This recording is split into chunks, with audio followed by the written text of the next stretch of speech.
Hello friends, नमस्कार। आशा करती हूँ आप लोग भी अच्छी प्रकार से होंगे। फ्रेंड्स, आज मैं एक बहुत अच्छी सीख लेकर आई हूँ। कृपया उनको सुनिएगा जरूर और पसंद आने पर लाइक एंड शेयर अवश्य करिएगा। और प्लीज चैनल को सब्सक्राइब नहीं किया है अभी तक तो प्लीज चैनल को सब्सक्राइब भी कर लें। सुनिएगा। एक पिता ने अपने पुत्र की बहुत अच्छी तरह से परवरिश की, उसे अच्छी तरह से पढ़ाया लिखाया तथा उसकी सभी सुकामनाओं की पूर्ति की।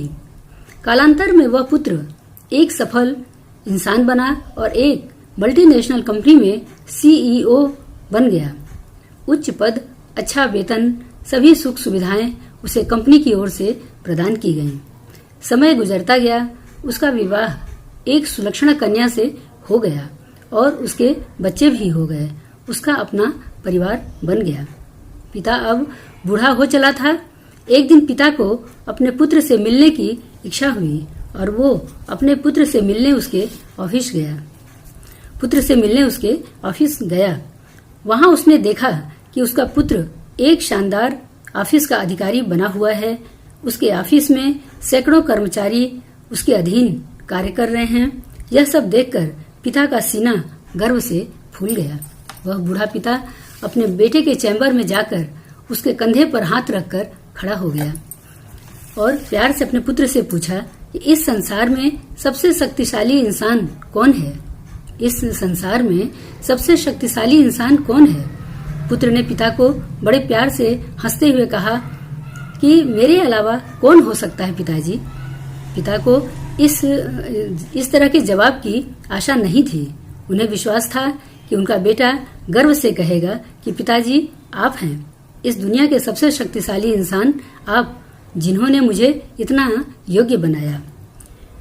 पिता सुनकर आश्चर्यचकित हो गए। उनकी आंखें छलछला आईं और वो चैम्बर के गेट खोलकर बाहर निकलने लगे। उन्होंने एक बार फिर से बेटे की तरफ मुड़कर कहा, पुनः एक बार बताओ कि दुनिया का सबसे शक्तिशाली इंसान कौन है? पुत्र ने हंसते हुए कहा कि उन्हें अपने सामने बिठाया और कहा कि पिताजी आप हैं। उस समय आपका हाथ मेरे कंधे पर था। जिस पुत्र के कंधे पर या सिर पर पिता का हाथ हो वो पुत्र तो दुनिया का सबसे शक्तिशाली इंसान ही होगा ना। बोलिए पिताजी। पिता की आंखें भर आईं। उन्होंने अपने पुत्र को कसकर गले लगा लिया। सच है, जिसके कंधे पर पिता का हाथ होता है वो दुनिया का सबसे शक्तिशाली इंसान होता है। सदैव बुजुर्गों का सम्मान करें। हमारी सफलता के पीछे वे ही हैं। हमारी तरक्की व उन्नति से जब सभी लोग जलते हैं तो केवल माँ बाप ही हैं जो खुश होते हैं। धन्यवाद।